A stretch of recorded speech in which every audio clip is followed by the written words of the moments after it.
안녕하십니까. 민동산이형의 부동산 타파입니다. 이제 올 한 해도 얼마 남지 않았습니다. 2023년은 부동산 시장의 하락과 반등이 모두 발생하면서 은근히 변동성이 컸던 시기였습니다. 오늘 이 시간에는 올 한 해 부동산 시장의 변동성을 이끌었던 핵심 내용에 대해서 되짚어보고, 이를 통해서 내년도 부동산 시장이 어떻게 될지 이야기해 보도록 하겠습니다. 2024년 부동산 시장에 대해서 분석한 하나은행 경영연구소의 자료를 토대로 내년에 부동산이 상승할지 하락할지 아니면 고합세를 유지할지에 대한 내용을 전망해 보면서 구독자 여러분들께 핵심 내용을 정리해 드리겠습니다. 그럼 준비된 자료 화면 함께 보시죠. 네, 2024년 부동산 시장 과연 어떻게 흘러갈지 지금부터 살펴보겠습니다. 작년도 2022년 시장은 전국의 아파트 실거래가가 큰 폭으로 하락했던 상황이었죠. 올해 상반기에 특례 보금자리론의 영향으로 1월부터 반등을 시작했고 4%포인트 상반기에 상승을 했는데, 올해 또 하반기에는 이 상승의 폭이 줄었다라는 내용을 살펴보실 수가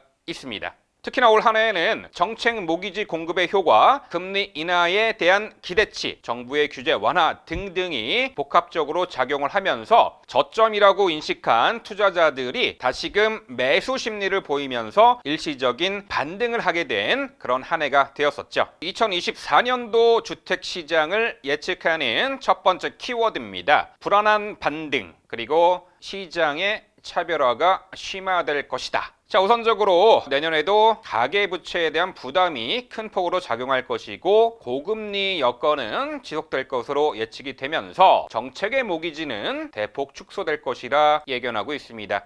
여전히 높은 물가 수준과 불안한 국제 정세로 인해서 금리의 하락은 이루어지지 않을 것으로 보이고 있고요. 주택담보대출 금리 올해 7% 상단을 돌파했고 연말까지 8%포인트를 돌파한다고 하는데, 여전히 주담대 금리는 높은 수준으로 유지될 것으로 보이고 있습니다. 이로 인해서 가계대출 이자 상한 부담이 지속적으로 발생할 것이고, 올 한 해 부동산 가격의 일시적 반등을 이끌었던 특례 보금자리론과 같은 정책 모기지의 규모가 축소될 것으로 예상이 됩니다. 내년에도 매도자와 매수자 간의 줄다리기는 계속 이어질 것으로 보이고 있고요. 또한 가격 상승의 기대감도 소폭 상승할 것으로 보입니다. 저점 인식에 대한 확산은 이루어지고 있고, 올해에도 PF 대출의 급감으로 인해서 신규 인허가가 급감하면서 공급 부족 우려에 따른 호가 상향 기대감이 있습니다. 또한 높은 대출 금리 그리고 기존 주택 매각 지연 등의 이유로 이 자금 조달에 어려움이 있는 상황이 내년에도 지속될 것으로 보입니다. 마지막으로 수도권 중심으로 수요가 쏠리는 현상이 지속될 것이다. 양극화가 계속될 것으로 예측을 하고 있고요. 상대적으로 우량 자산인 아파트를 선호하는 양상을 보일 것으로 예측됩니다. 올 한 해 가장 큰 이슈였던 이 빌라왕 전세 사기 사건 때문에 상대적으로 우량 자산인 아파트를 선호하는 현상이 최근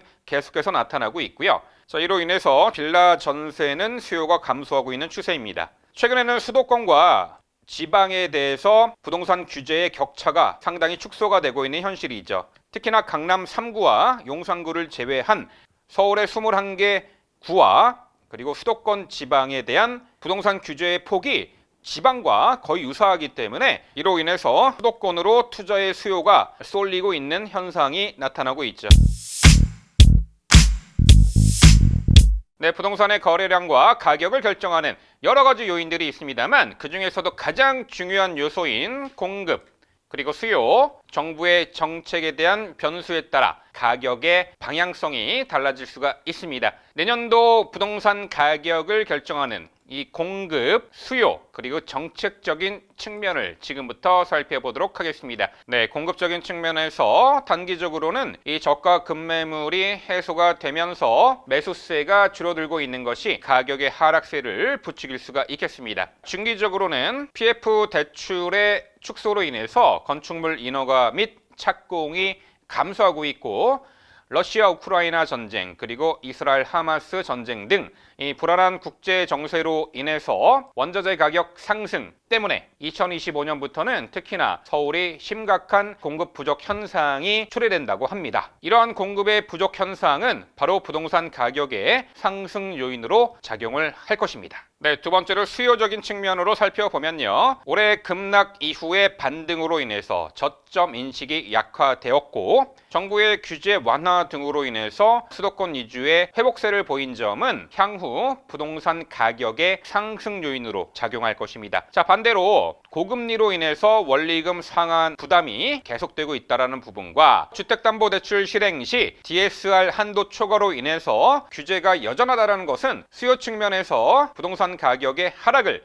부추기는 요인입니다. 특히나 내년에도 물가를 안정시키기 위해서 이 고금리 기조가 계속될 전망이라서 이 가계대출 상환 부담이 바로 수요 심리를 막는 요인으로 작용할 것입니다. 자, 이러한 가운데 세 번째, 이 정부의 정책적인 측면으로 살펴보면요. 이 정책 모기지 축소로 인해서 시장 영향력이 약화가 될 것이고 다주택자와 임대사업자에 대한 규제 완화의 가능성이 열려있다는 부분이 주택시장의 끊임없는 하락을 막을 수 있는 이 정부의 구제책이 될 수가 있겠습니다. 네, 세 번째로 내년도 수도권의 거래와 가격을 전망해 보도록 하겠습니다. 일단 가격적인 측면에서는 올해 상반기에 특례 보금자리론 등의 영향으로 가파른 회복세를 보였습니다. 아파트의 실거래가는 서울은 10%포인트, 경기는 5%, 인천은 3%포인트, 서울과 수도권에서 회복세가 역력했고요. 또한 가격의 상승 여력도 크게 나타났습니다. 특히나 올해 하반기 수도권의 아파트 실거래가가 전 고점 대비 80% 초반까지 회복세를 보였고요. 서울의 주요 단지는 90%포인트 수준까지 회복을 했습니다. 거래 측면을 살펴보면요. 수요의 쏠림으로 인해서 거래는 증가가 되고 있는데 강남 3구와 용산구를 제외하고는 수도권과 지방의 규제의 수준이 거의 대동소이한 양상을 보이고 있기 때문에 수도권의 핵심 지역에 대한 수요가 많이 나타나고 있습니다. 또한 가격 상승에 대한 기대 심리로 인해서 매도 호가도 실거래가 이상으로 상향 조정되고 있는 상황인데 하지만 정책 모기지, 특히나 특례 보금자리론 일반형 상품의 폐지로 인해서 6억을 초과하는 주택에 대한 대출 활용도가 감소하고 있는 추세죠.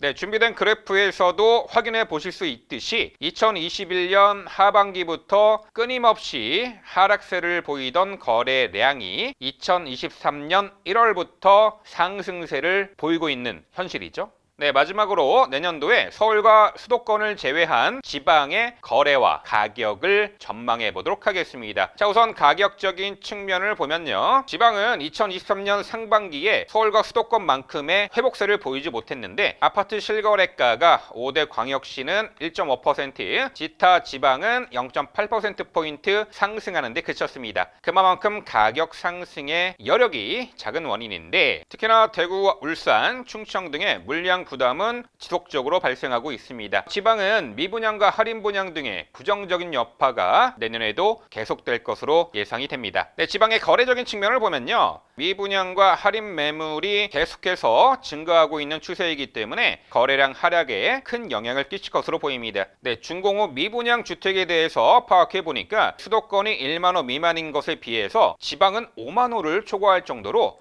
역시 미분양이 지속적으로 발생하고 있는 현실이죠. 네, 이로 인해서 투자 수요의 위축세는 지속이 될 것입니다. 특히나 취득세 중과 등으로 투자 수요가 전반적으로 부진할 것이며 서울 등 수도권 위주로 투자 수요의 쏠림 현상이 가속화될 것이다 예측이 됩니다. 부동산 시장의 상승을 주도하는 세력은 아무래도 실거주자보다는 투자자들이 될 것인데 최근 이 취득세 중과 문제가 여전히 해결되지 않기 때문에 이 투자 수요가 전반적으로 부진한 현상이 나타나고 있죠. 네, 투자 수요를 위축시키는 가장 큰 요인 중에 하나인 이 취득세 중과 완화에 대한 내용에 대해서 좀 더 자세하게 살펴보도록 하겠습니다. 정부에서는 이 취득세 중과 완화 정책을 작년도 12월 21일에 발표를 했습니다만 여전히 국회에서 법안이 통과가 되고 있지도 않고 작년에 발표 당시에 조정 대상 지역의 2주택자에게는 기존의 8%였던 취득세율을 1에서 3%포인트로 완화시켜주겠다 라고 발표를 했었지요. 또한 강남 3구와 용산구를 제외한 비조정 대상 지역에서는 이 3주택자에게도 취득세를 8%에서 이 4%로 감면해 주겠다라고 발표를 했었습니다. 취득세 중과 완화 법안은 지방세법 개정 사항이다 보니까 나중에 법률안 개정이 이루어지더라도 법률안 발표일인 2022년도 12월 21일로 소급해서 취득세 완화 법안을 적용해 준다라고 했었는데요. 하지만 올해 하반기에도 이 취득세 중과 완화의 내용이 담긴 지방세법 개정안은 여전히 반영이 되고 있지 않습니다. 또한 내년에도 이 취득세 중과 완화에 대한 내용이 적용될지는 아직 미지수입니다. 이러한 이유로 지방에서는 이 취득세 중과 완화 법안이 통과되지 않음으로 인해서 투자 수요는 계속해서 위축될 가능성이 높습니다. 네, 결론적으로 2024년도 이 부동산 시장을 전망하는 주요 지표 가운데 최근 수도권에도 준공 후에 미분양이 증가하고 있다는 것과 시중은행의 주택담보대출 금리가 이미 7%를 돌파했고 주담대 금리의 상단이 8%까지 오르게 되는 상황이라서 투자 심리의 위축이 계속되고 있는 현실인데다가 시중의 저가 급매물까지 소진이 되면서 이 부동산 시장은 향후에도 관망세가 이어질 것으로 보입니다. 따라서 2024년도에도 이 부동산 시장의 하락은 계속될 것이라 예측이 되고 있고요. 그 부동산 시장의 하락 폭이 과연 얼마가 될지 귀추가 주목이 되는 상황입니다. 네, 오늘은 내년도 부동산 시장의 방향성에 대한 전망을 시중은행의 분석 레포트를 토대로 정리해보는 시간을 가졌습니다. 향후 부동산 투자적인 측면은 물론이고요. 실입주를 준비하시는 분들 모두에게 부동산 시장의 수요와 공급 그리고 정부 정책 등등 시장의 변동성을 견인하는 핵심적인 내용을 정확히 파악해야만 부동산 투자 시 리스크를 줄이실 수가 있습니다. 그럼 다음 시간에도 급변하는 부동산 시장 상황에 합리적으로 대처하실 수 있도록 정밀한 분석과 더불어 부동산 시장의 핫 이슈에 대해서 더욱 알찬 내용으로 찾아뵙도록 하겠습니다. 감사합니다.